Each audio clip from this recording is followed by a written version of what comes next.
Oi, gente, boa noite a todos e a todas. Sejam todos muito bem-vindos, tá bom? Como sempre, nós começamos as nossas atividades dando os recados. E o recado é que o ano começou, né? Então nós temos aí os nossos cursos que são abertos, curso de educação mediúnica, tá bom?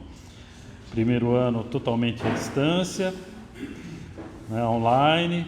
Então seria interessante as pessoas que quiserem, puderem, né, fazer o curso, procure a secretaria, divulgue, né, na sua rede de contatos, porque é muito importante, tá bom?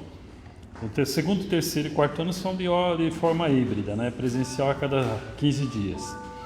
Nós temos às segundas-feiras leitura comentada do livro Nosso Lar Online, pelo Google Meet, das 20 às 21 horas.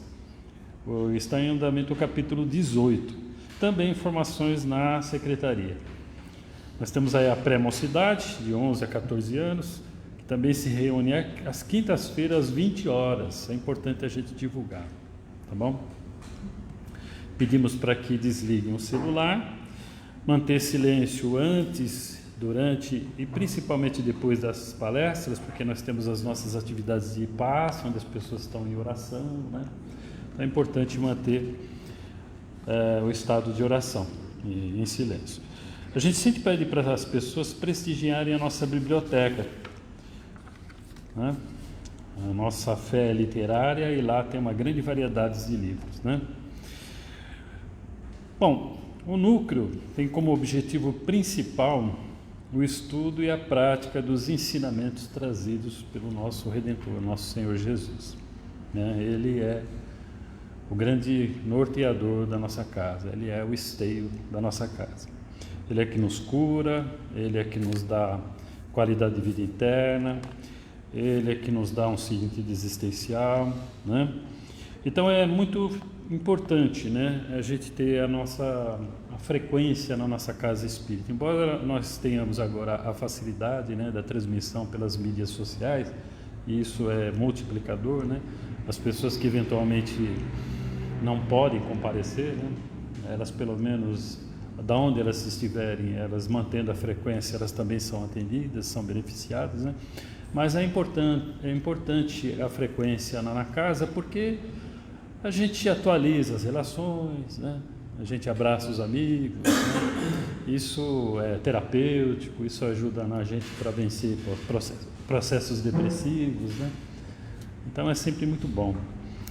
A gente sempre divulga também que a prática do Evangelho no Lar, ele ajuda a gente sustentar os benefícios que todos nós obtemos na nossa casa, né? Então, quando a gente está aqui, a gente melhora a nossa frequência, a gente tem o atendimento da energização, da magnetização dos passes, né? O medicamento pelo ouvido, que é a palestra comentada, e o Evangelho no Lar ajuda a gente a sustentar esses benefícios, né? E fazer com que ele também se torne um medicamento para as pessoas que convivem com a gente, né? A gente sempre lembra que é importante o conteúdo que aqui a gente absorve ser também praticado na nossa vida pessoal. A gente tem que refletir aquilo que a gente aprende aqui através dos nossos pensamentos, palavras e atitudes.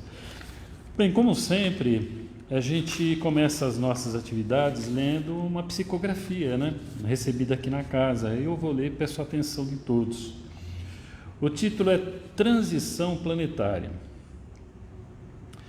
Meus sentimentos e condolências a todas as famílias que perderam seus entes queridos em tragédias coletivas. A paz de Cristo visita todas as falanges que operam em benefício à assistência desses passageiros que trafegam a vida espiritual. Muitos são os operários de Cristo que se movimentam fervilhantes para captar recursos indispensáveis ao amparo de cada irmão que parte da vida física. Desencarnes em massa são preparados para resgates, porém, Deus já prepara todo o socorro providencial.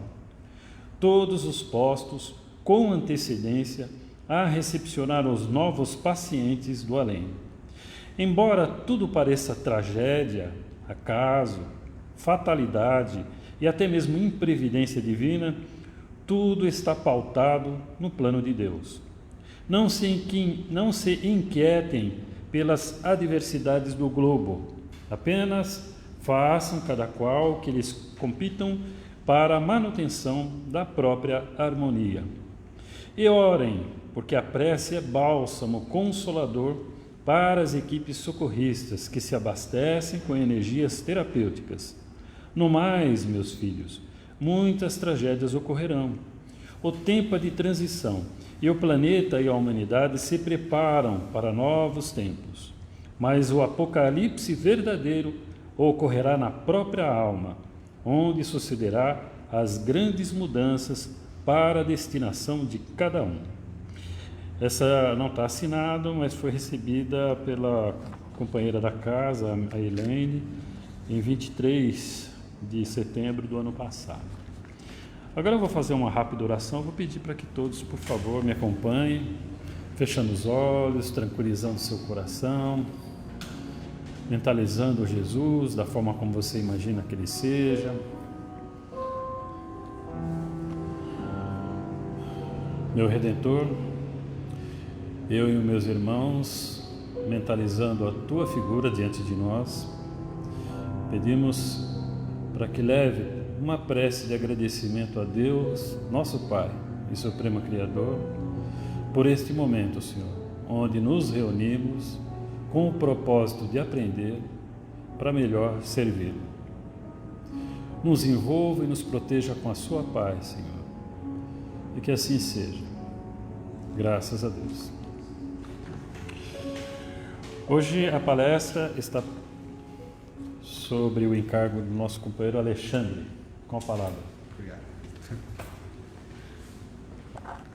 Boa noite a todos.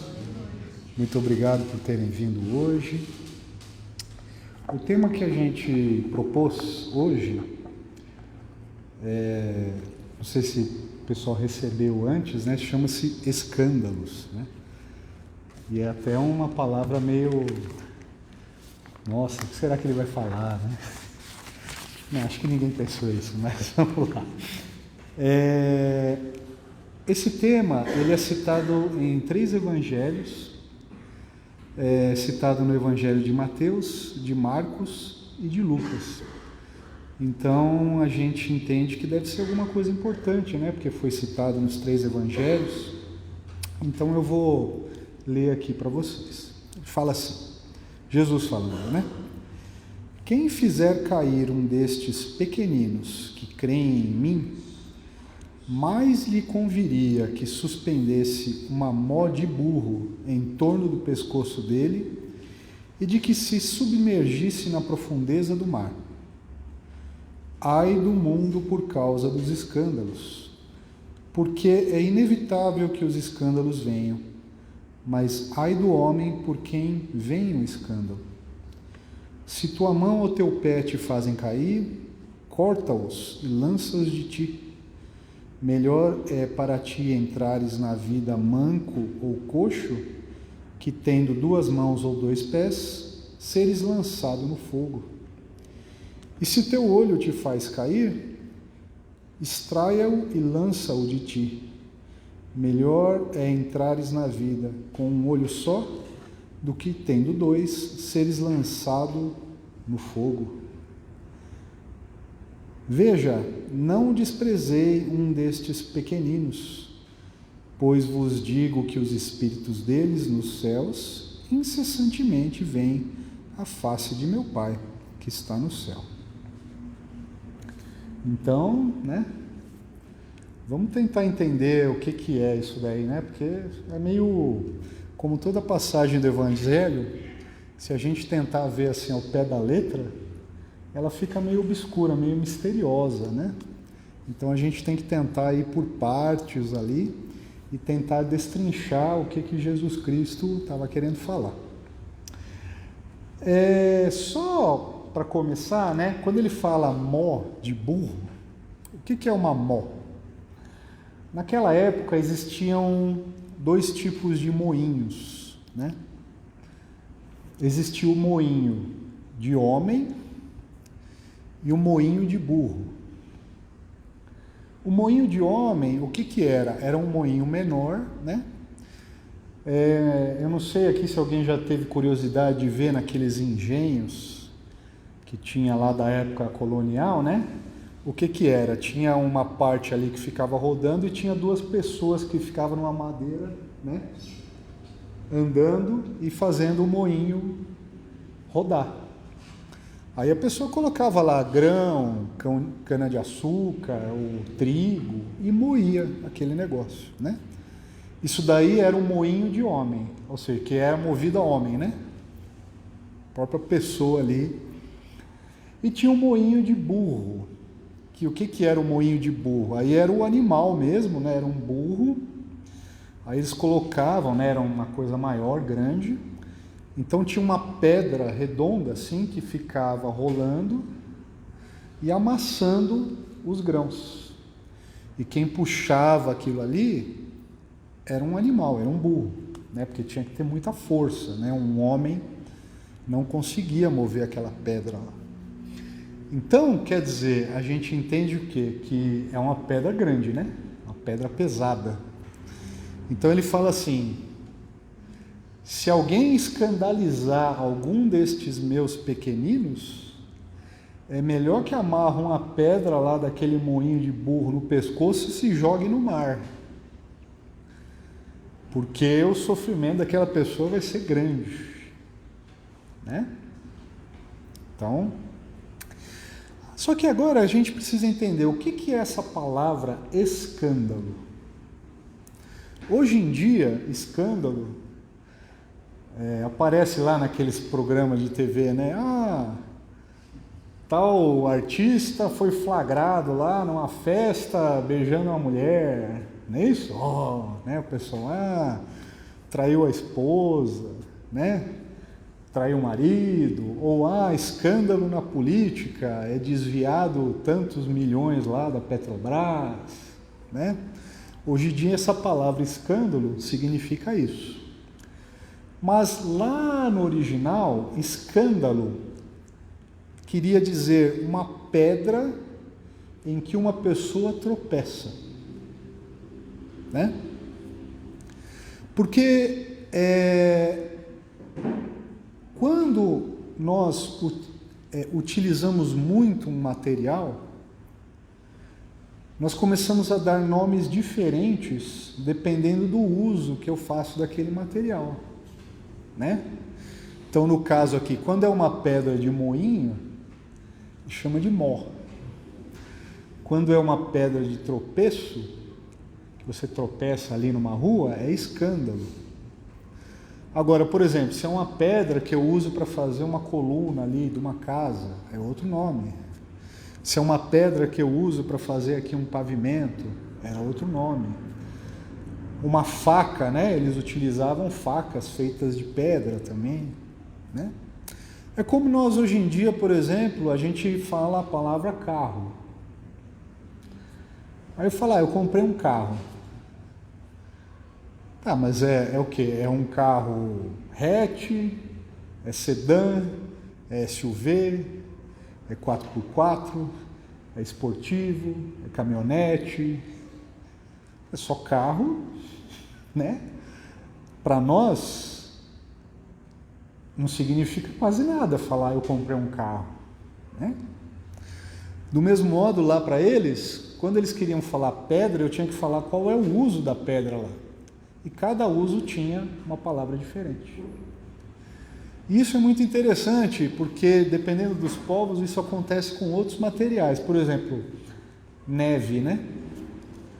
Os esquimós, eles têm dezenas de palavras para falar sobre neve. Tem a neve que acabou de cair, tem a neve que está na montanha, tem a neve mais dura que dá para fazer lá um iglu, tem a neve que está derretendo, tem a neve que está na beirada do rio. Cada uma desses estados aí da neve, os esquimós têm uma palavra diferente. E para a gente é tudo neve, né? A gente não sabe diferenciar uma neve mole de uma que está... A gente fala, é neve. Mas para eles, como a neve é muito importante, eles dão um nome para cada tipo de neve ali que existe naquele ambiente.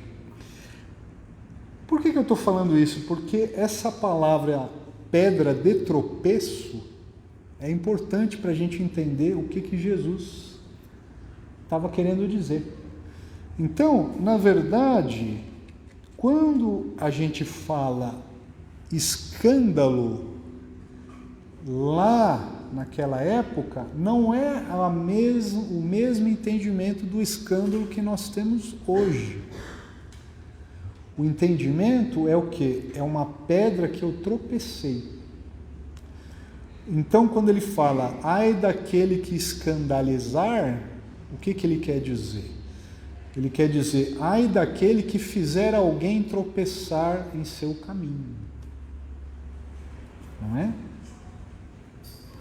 Então, quando tem uma pessoa que eu desvio do caminho correto, do bom proceder, do bem, eu estou sendo aquela pedra de tropeço para a pessoa.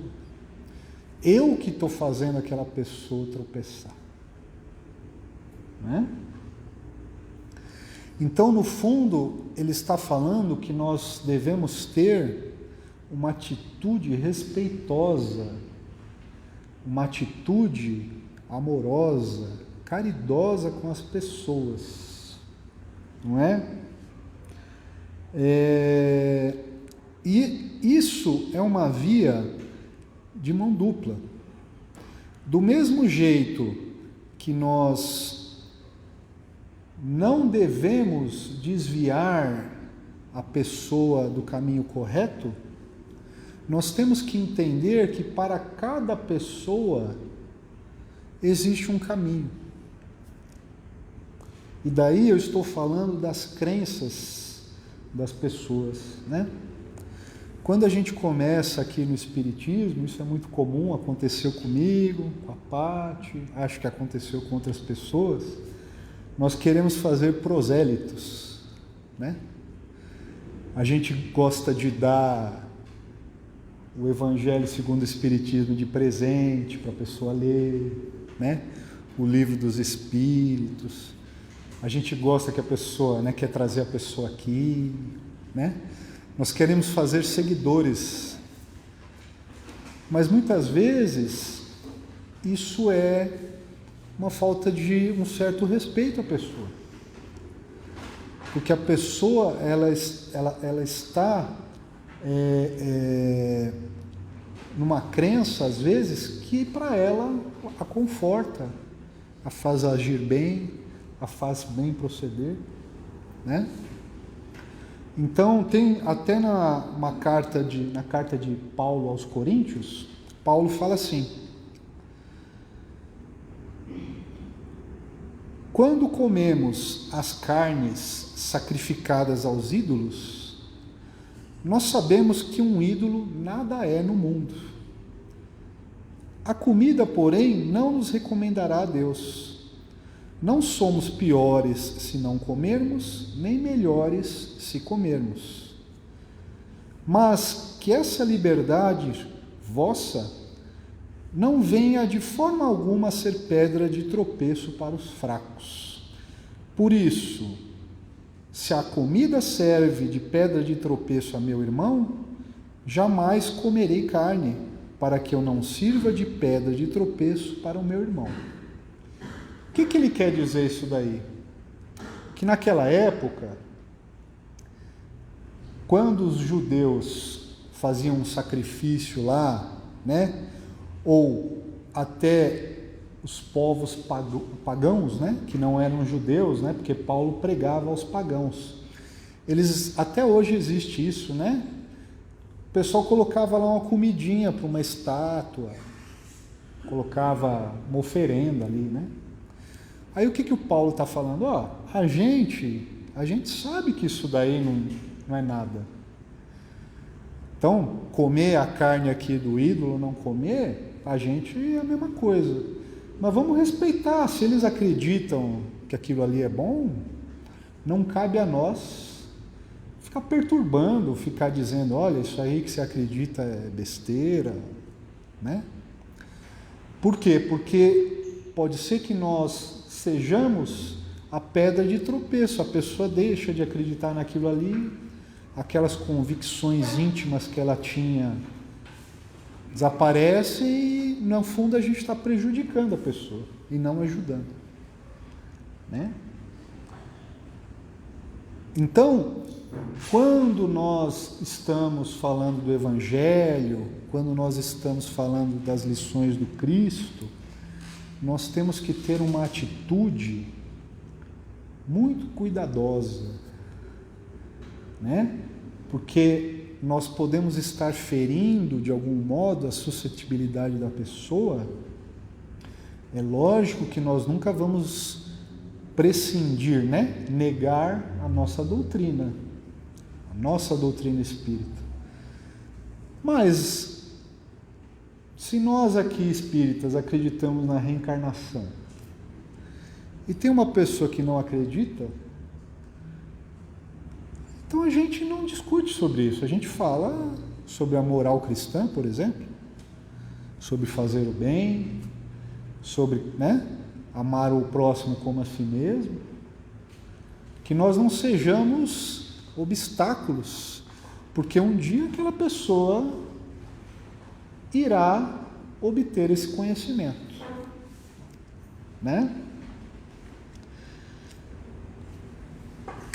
Porque o que faz uma ação boa ou má, muitas vezes não é a ação em si, é a intenção que nós colocamos naquilo, né? Então, o importante é sempre nós termos a intenção boa. Agora, se nós fazemos o mal para alguém intencionalmente, aí a gente cai naquilo que Jesus falou lá, é melhor você amarrar uma pedra no pescoço e se atirar no meio do mar, né? Então você vê que Jesus está falando o quê? Que é melhor você se suicidar do que fazer mal para alguém. É forte isso, né?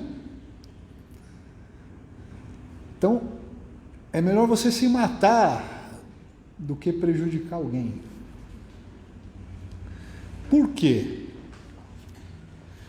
Porque quando nós nos suicidamos, nós estamos fazendo mal a nós mesmos.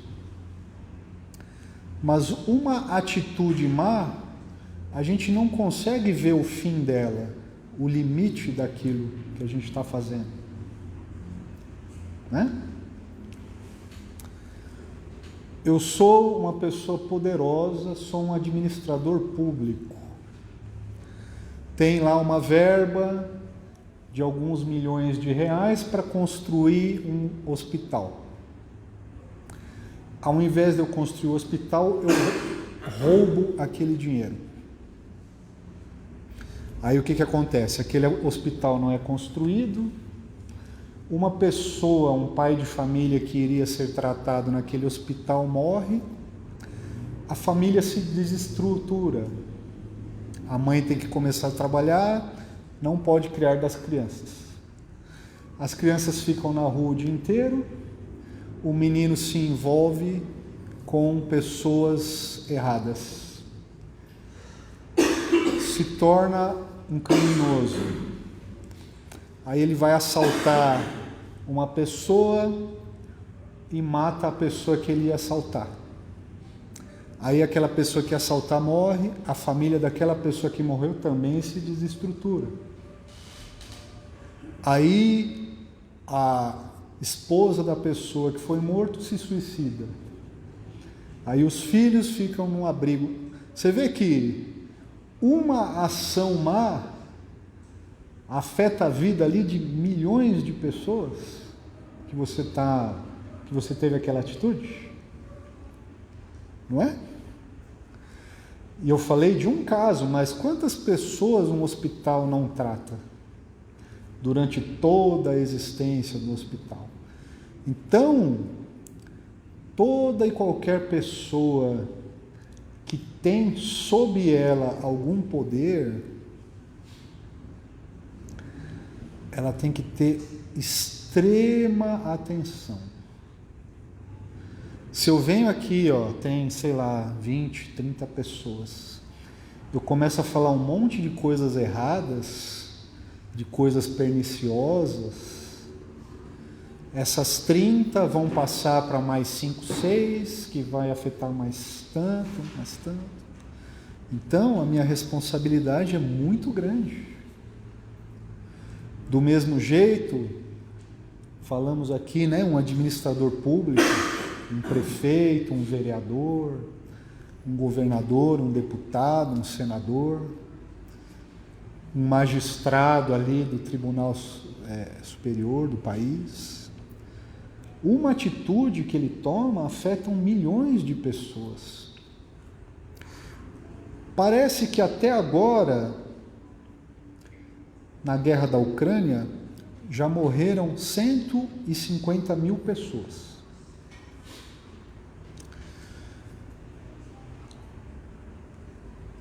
Estimativas dizem que para cada 150 mil pessoas que morrem, nós temos o dobro de pessoas que ficam mutiladas.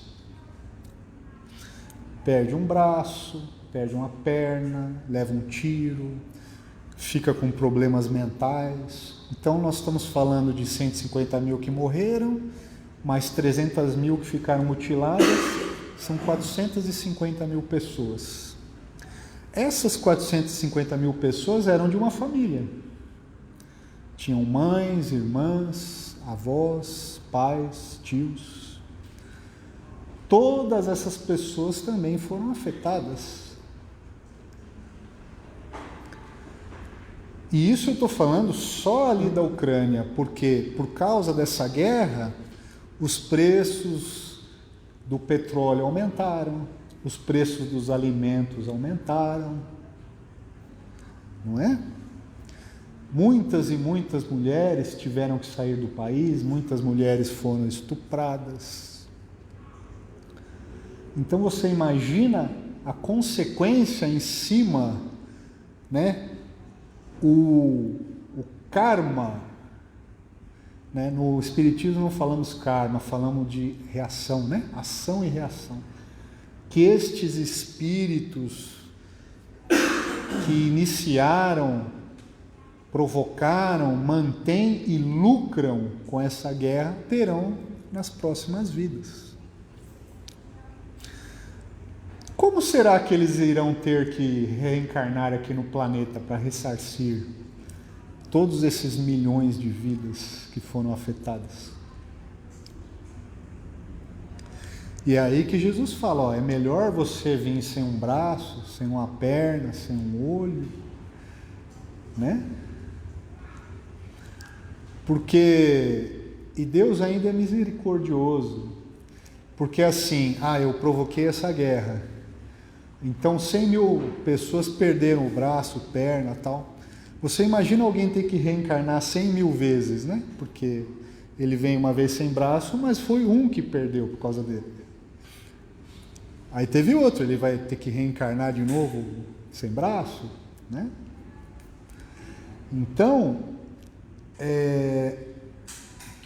quando Jesus fala, é melhor você vir sem o braço, sem o olho, e todas as outras deficiências que a gente conhece, As pessoas vêm com problemas de saúde, reencarnam assim. O que essas pessoas fizeram em vidas passadas? Quando a gente vê uma criancinha, um recém-nascido, uma criancinha pequena, a gente fica com dó, Uma criancinha assim numa cadeirinha de roda. Hoje em dia eles fazem a cadeirinha até enfeitada e tal. A gente se condói com aquilo. Mas se nós formos ali no passado, o que será que aconteceu? O que aquela pessoa fez? O que aquele espírito fez?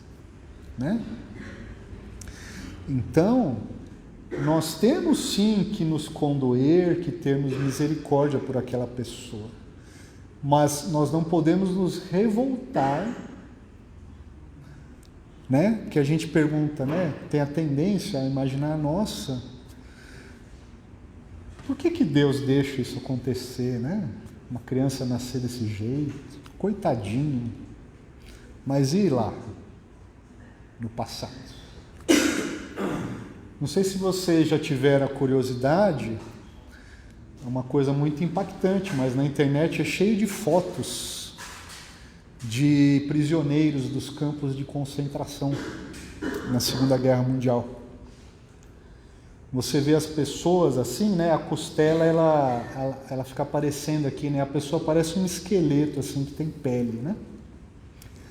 Algumas entrevistas dizem que a refeição que davam lá para os prisioneiros era meia batata por semana. E às vezes a batata estava podre, né? Tem até prisioneiros que falavam que comiam terra, que sentia fome, né? Comia terra para aplacar a fome.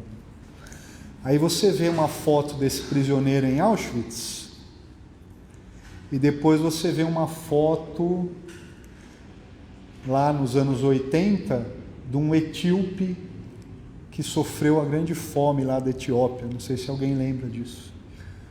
É exatamente a mesma foto, só que no caso a pessoa é negra, né? É uma pele mais escura, mas é igualzinho um judeu num campo de concentração. Quem será que eram aqueles etíopes lá que estavam passando fome? Será que foram ali aquelas pessoas que fizeram os judeus passar fome no passado? Né? Ou aqui no nosso próprio Brasil, quando a gente vê lá, né, nos estados mais pobres aí, aquelas pessoas magrinhas, tá? Quem eram aqueles espíritos lá? Tem uma foto muito famosa do Holodomor. Holodomor foi um genocídio que houve do povo armênio, em que literalmente eles mataram a população de fome. E tem uma foto famosa de um guarda turco segurando um pão assim, e umas crianças assim, bem magrinhas, tentando pegar, e ele dando risada, né? Qual será o ressarcimento que esse guarda vai ter que fazer para conseguir ressarcir esse ato que ele teve de rir de crianças passando fome? Então você começa a perceber, analisando desse jeito, que não tem nada injusto no planeta, né? E quando nós passamos por esse sofrimento, nós temos que entender que esse sofrimento não é à toa, né? Porque essa nossa doutrina espírita, ela resolve um problema filosófico grave, que é uma pergunta simples. Se Deus é a infinita bondade e justiça, por que tem tanto sofrimento na Terra? Por que Deus deixa acontecer todas essas atrocidades no mundo, se Ele é bom e justo? Se nós não tivermos a chave da reencarnação, não tem como entender que Deus é justo. O que uma criancinha fez para nascer cega, para nascer sem um braço, para passar fome? Ela tem lá 2, 3, 4 anos de vida. O que ela fez para sofrer isso? Enquanto isso, eu tenho lá um político, um poderoso, desviando milhões de um dinheiro que ia para um hospital. Aí ele anda de lancha, de jatinho, ele vai jantar na Europa, compra fazendas. Por que Deus deixa acontecer isso, se Ele é tão bom? e tão justo? A resposta, para mim, eu só consegui encontrar na nossa doutrina da reencarnação, né? E você vê que Jesus já fala disso, porque ele fala, é melhor você vir sem um olho do que fazer alguém sofrer, né? Você ser a pedra de tropeço por alguém. Ué, mas se eu tenho só uma vida, por que eu vou vir sem olho? Então eu só posso ter feito alguém sofrer na minha vida passada. Senão não tem sentido Jesus falar, é melhor você vir sem olho. Mas por quê? Eu acabei de ser criado por Deus, eu não fiz mal para ninguém. Então, eu só consigo explicar essa frase de Jesus com a reencarnação. Não, você tem vidas passadas. Você fez mal para alguém lá, né? Em outras reencarnações. Aí então agora faz sentido, fica até óbvio, né? Você fala, né? E em várias passagens do Evangelho, Jesus sempre fala, né?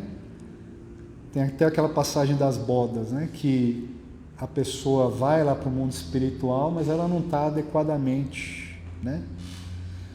O espírito dela ainda não está propício para viver naquele lugar. Aí Jesus fala, então vai atar as mãos e os pés, e você vai ser jogado nas trevas exteriores, onde vai ter choro e ranger de dentes.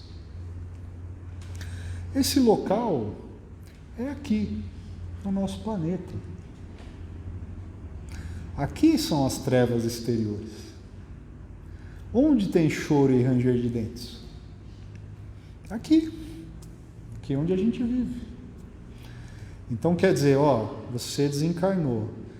Você pode já estar num nível melhor? Não, ainda não. Você fez um monte de coisas erradas, Então volta lá na Terra. Aí eu volto, aí o que os bebezinhos fazem lá? E a gente mesmo, adulto, né? Que a gente chora meio escondido às vezes, né? Chora no quarto, mas é aqui, é o planeta aqui. Aí eu consigo melhorar um pouquinho, mas ainda tem algumas... eu já não sou, por exemplo, alguém que faz alguém passar fome. Mas eu faço uma coisinha aqui e ali e tal. Aí eu volto de novo. Aí volto de novo. Até uma hora que eu não preciso mais voltar. Por quê? Porque daí eu já sou um São Francisco de Assis, uma Santa Clara, uma Santa Teresa d'Ávila, um João Batista, né? Um João Evangelista. Aí beleza, aí eu já tô legal, né? Eu não tenho mais o que pagar lá. Mas enquanto eu sou aqui o Alexandre, aí, né? A gente tenta ir melhorando aos poucos. Então assim é que é essa parábola, né? Que nós não sejamos pedra de tropeço para os outros, né? Que nós sejamos ao contrário, pessoas que ajudam, que procuram melhorar a vida das outras pessoas. Só pelo medo já me faz querer agir melhor, né? Porque eu vou querer voltar cego, sem braço, né? Com um problema aqui no meu fígado, problema no meu cérebro, dor aqui, dor ali. Não. Então, vamos agir melhor. Quem sabe na minha próxima vida eu vou ter uma condição melhor, né? Vou ter oportunidades melhores. E assim a gente vai. Tá bom? Muito obrigado, uma boa semana para vocês e até a próxima.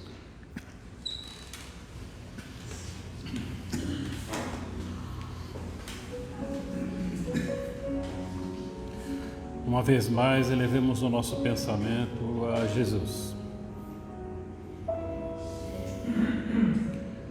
Meu Redentor, queremos agradecer, Senhor, pelo Teu Evangelho, trazido nas palavras do nosso irmão Alexandre. Nos ajude, Senhor, o desafio de aplicar em nossa vida pessoal, refletindo elas em nossos pensamentos, palavras e atitudes. Abençoe, Senhor, as atividades de passe que se iniciam e nos dispense em sua paz, com a graça de Deus.